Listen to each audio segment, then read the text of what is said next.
A lot of wonderful feedback on Run Clear. Run Clear is one of the best frameworks. In fact, it's the best one I've ever seen for really understanding how to assess an opportunity and decide what type of probabilities you're dealing with.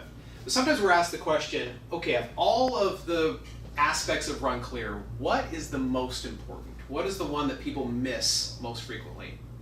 And it's really the E in Clear, which is expectations. And simply stated again, to reiterate, that's really just asking the client, what are the top 3 or 4 things that are important to you in this process? What's amazing is that we so often don't ask this and we don't know what the client wants from us. I recall a time early in my career when I attended a presentation with a very senior broker, somebody who had a very deep track record, had a lot to offer the client.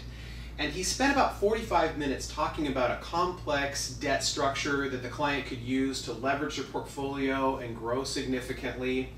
And at the end of that presentation, he asked them what they thought. And what we learned was they didn't want to have any debt. They were later in life, they wanted to operate on a completely debt-free basis.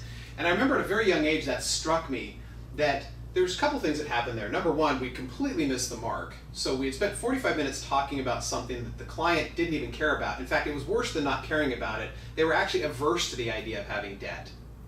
But the second thing, which is far more subtle and perhaps more dangerous, is the client feels that you as a broker are completely disconnected from what is important to them. So make sure you always take time on the front end to ask about what are the top 3 or 4 things that are most important to a client, because it will guide everything you do from there on out.